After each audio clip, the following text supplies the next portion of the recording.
Hey,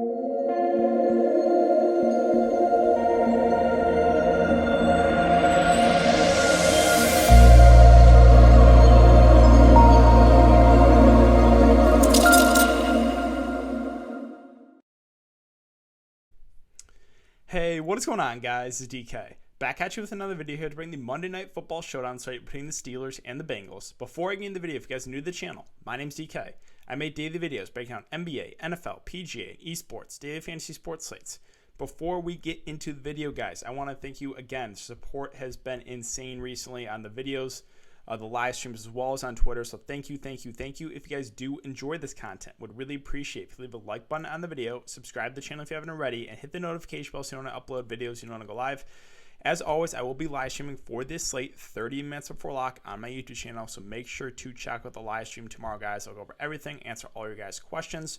Also, if you guys cannot watch these videos, I do upload an Apple Podcast. The link is in the description below, which is the DK DFS show. And finally, just announced it today, but I will be offering premium content on Patreon. So yes, I'll still have free videos, I'll still have free live streams, but this is for the people that want a little bit more. So this is a little bit more in-depth breakdowns. So with NFL Premium, it is free if you sign up for NBA. So it's $1 a day if you sign up. And what you're going to get for NFL, you're going to cash GPP player pools, optimal core plays, private roster construction videos for the main and showdown slates. Yes, I will have one up for this slate tomorrow if you do sign up. And then if-then statements regarding injuries. So, that is it. Again, I'll have a link in the description below if you guys are interested in signing up. Super excited about the NBA. Again, with this package, I think you're getting a great deal. Kind of went over everything in my previous video. You guys are interested in signing up. But with that all out of the way, let's jump into the video. So before we talk about players and their prices for this showdown slate, let's take a look at the Vegas odds and the snap counts for each of these teams in their most recent game to kind of get a good idea of who's playing what, right? So if we take a look at the Vegas odds, this one should be ugly. It's a 40 over under. The Steelers are currently 14.5 point favorites. So there's not projected to be a ton of points scored, especially not from the Bengals. So this one I'm not really excited to watch, but it is a showdown slate. I think we can make some money here. So let's take a look at the snap counts here for Pittsburgh first in their most recent game. So in the last game, Jalen Samuels actually outsnapped James Conner, 47% to 40%. Benny Snell played a couple of snaps. Pittsburgh's just a frustrating team. They just don't really run the ball. Like, if you go back to James Conner, like, he was getting like 10 to 12, 13 carries a game maybe, and that was it. Even in games that were like playing from a huge lead, like against Cincy and Jacksonville, and 10 carries against Buffalo. So, like, Pittsburgh's just not a team that really have been running the ball a lot. So, running backs, we'll talk about Samuels. I think his price is nice. We also have James Conner status up in the air, so got to keep an eye on that. If he misses, I think Jalen Samuels would be a nice value play. Benny Snell will probably be mixed in a bit as well. Wide receivers for the Steelers. So this is a little bit interesting. If you guys watched the game last game, Deontay Johnson really struggled with dropping the ball. I think he dropped 3 or 4 passes and got benched for it. So snap distribution last game, 100% for Juju, 81% for James Washington. That's normally what we get about Deontay Johnson. So James Washington kind of took the step forward when Deontay really struggled. Claypool played 67% of the snaps, and Ray McLeod played a couple. Tight ends for the Steelers. Well, Ebron, we're probably going to about a 70-30 split here with him and McDonald. Ebron, they're better pass-catching tight end, but also, like Deontay Johnson, struggles with catching the ball. But both in play here. Again, Ebron, I think, is a safer option. Running back for the Bengals, so this is really gross. Looking at that last game, 24% for Gio, 38% for Williams, and 39% for Perrine. But Gio did fumble the ball, and it kind of punished him by barely playing him. If you go back the previous week, and if this loads, Gio played basically 70% of the snaps. So, it's tough to kind of try to guess what Cincinnati's going to do. I would assume Gio probably does get the lead down back role again, and maybe if he struggles or fumbles again, then they'll bench him. But I think they kind of go back to Gio as the lead back, but we'll see. Either way, like, Cincinnati, like, I'm not super excited about any of the running backs. At wide receiver, so kind of more clear-cut here, Higgins, A.J. Green, Tyler Boyd, they're going to play a majority of the game, 82, 88, and 90% of the snaps in that most recent game. No one else really playing there for the Bengals.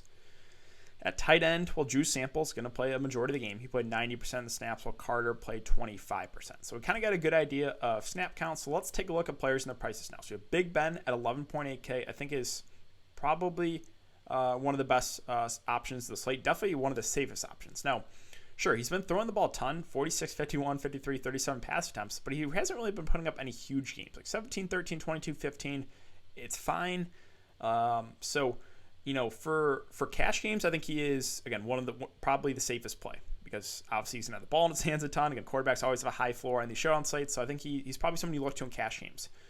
For GPPs, I mean, again, he's a still safe option, but I don't know if you look to him in the captain spot. I think I would probably try to guess on one of those wide receivers who do have a ton of upside with the top three guys in Juju, in Deontay, and in Claypool. So, yeah, all in all, Big Ben, I think, is a really safe option. Definitely someone to look to in cash games, even in GBPs too. Again, he's going to be probably 90+% owned in GBPs too. He's going to be really, really popular. But yeah, one of the safest options. Don't get cute. I think you play Big Ben in this one. Deontay Johnson's at 10-2. So I think the ownership does drop on him after he really struggled.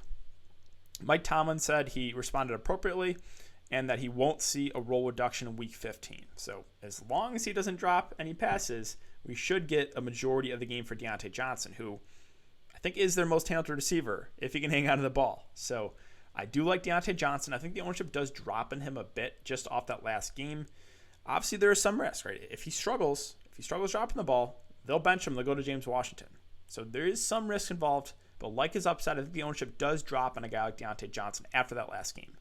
Juju Smith-Schuster, I think, is a safe option playing out of slot. 9, 10, and 7 targets in the last 3 games. And Pittsburgh is a team that you feel way more confident on in this slate. Obviously, again, they really don't run the ball. So, like, Big Ben and his receivers look really good in this slate.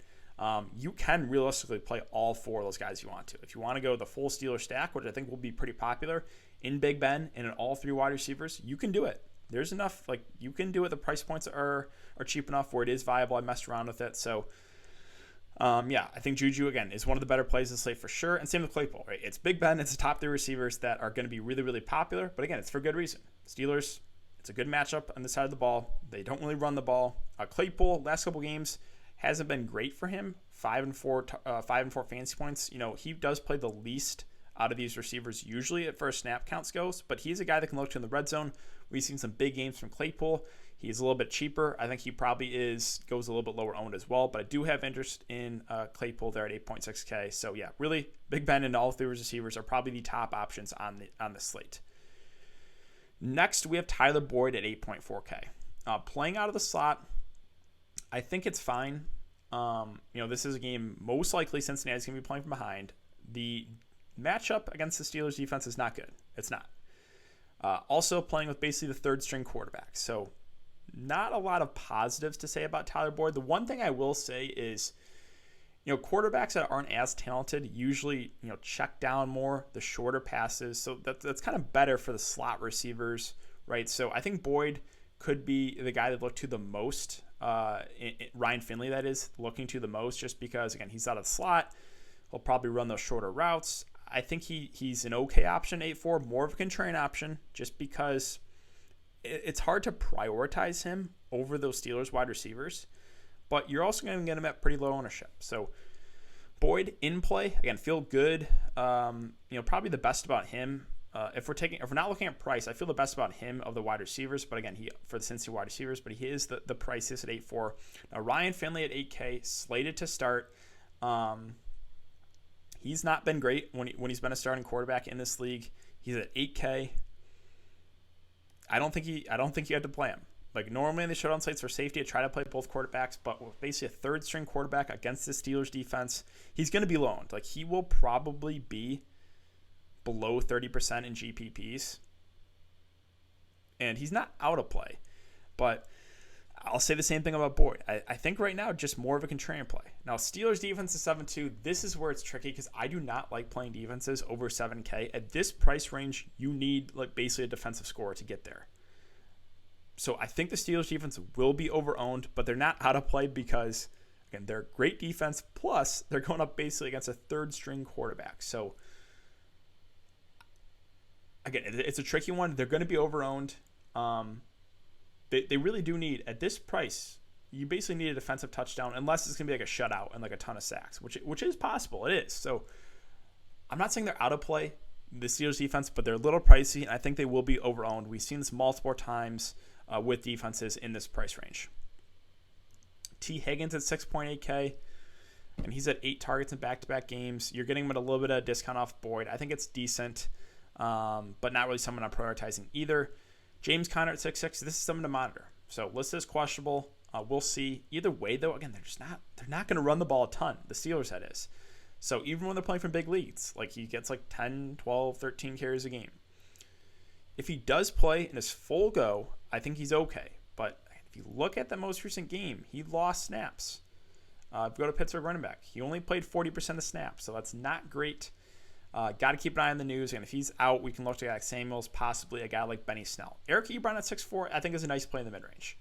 What you're going to get at Ebron is probably about 70% of the snaps. And he gets targeted a lot. 7, 11, 11, and 5 targets. Now, he, again, like Deontay Johnson, struggles with catching balls. Like he drops balls a good amount. But I think he's a nice play. A little bit of discount off those top receivers in Big Ben. I like him in the mid-range. I think he is one of the better plays in this range. Benny Snell at 6'2", dependent on James Conner news. If James Conner plays, I have absolutely no interest in Snell. If James Conner misses, you can make the argument, but I would rather just play Samuels for a lot cheaper. Let's see. Other options, then we get to the backup quarterbacks. So Giovanni Bernard 5'6". I expect him to go back into the kind of the lead back role, but either way, like in games where he was lead back, like they're just not doing a ton. He's probably not going to run it a ton. Cincinnati should be playing from behind. He is a decent pass catching running back, but if they're going to utilize all 3 backs, it's just like, yeah, I'm okay with it. But yeah, I'm not really, really excited. Now, AJ Green's the cheapest of the Cincinnati wide receivers. He's at 5'4". He probably has the lowest floor. If you look at game logs, he's had donuts in 2 of the last 4 games, but has had a couple nice games, right? That's basically what you've seen from AJ Green. He's literally seen like 3 or 4 games of 0 fantasy points, and then games with like 15, 16 fantasy points. But yeah, I think he's viable. Again, he's the cheapest of the bunch. You're really not going to feel good about any of the Cincinnati receivers. You're not. I think the chalk and the safe approach is to go for the Steelers stack in this slate. Now, James Washington at 4.4. I like the price. It depends on what you think with Deontay Johnson. If you think they might limit Deontay Johnson, or if you think he continues to struggle dropping the ball, then James Washington is one of the better value plays. Again, in that game where Deontay got benched, we go to Pittsburgh. James Washington played 81% of the snaps. Now, if Deontay goes back to the lead role and it's those 2 wide receivers, I expect James Washington to be the number 4 and probably fill in maybe like 20, 30% of the snaps. So I guess this one depends on what you think with Deontay Johnson. If you think they limit him or he struggles again, then you probably want to play James Washington for value. If not, I think James Washington is still viable because he does possess upside and, again, probably gets 30-ish or so % of the snaps, maybe a little bit more. Drew Sample at 4.2 is in play. It's a cheap price. I'll kind of say the same thing about Tyler Boyd, right? When quarterbacks are, not the most talented, they usually check down a little bit more. So again, slot receivers, tight ends, maybe look to a little bit more playable. Again, targets, 5, 7, 4 targets. I think he's fine. The kickers, I prefer Boswell just because I'm way more confident in the Steelers scoring points. So I think Boswell is a nice value option. I actually do like him a good amount here. One of my favorite value plays for Chris Boswell, that is. Now, the Bengals defense at 2.2K, it's cheap. You can take a dart throw on them. Am I going to play them? Probably not. But it is a 40 over-under. But again, Pittsburgh still is projected, like their team is projected to score a good amount of points. I'm probably not going to play them. But we've seen crazier things in the showdowns, right? We've seen pick sixes. We've seen punt returns for touchdowns. That's all you really need for defense this cheap. They're obviously going to give up points, but if they get like one defensive score, they probably get you their value at 2-2. So, yeah, they're in play, but not really, really excited about it. Now, Perine and Williams, this one depends on what you think happens with Giovanni Bernard. If you think it's going to be back to a 3-way split or they limit Gio again, then you can take a shot on one of these other Cincinnati backs. It was basically a 3-way split that last game when Gio struggled. So if we go back again to week 14 and take a look, we had Perine 39%, Williams 38%. So, yeah, these guys, they're cheap enough that at 1.4 and 1.2 respectively. You can give a look to them. Vance McDonald at 1K. He's the backup tight end for the Steelers. He's averaging about a little over a target a game last 4 games. Again, I expect about a third of the game for him. He's not out of play. I think he's kind of a sneaky value play. You know, he showed last year he's a decent pass catching tight end. Obviously doesn't have the skills of Ebron, but I think he's in play if you need someone super, super cheap. Now, Jalen Samuels at $800, I like, especially if James Conner's out. Again, in that most recent game, Jalen Samuels actually outsnapped James Conner, and he is their best pass-catching running back. He had 3 catches and 4 targets. So at $800, I think he looks like one of the better value plays, especially if Conner's out.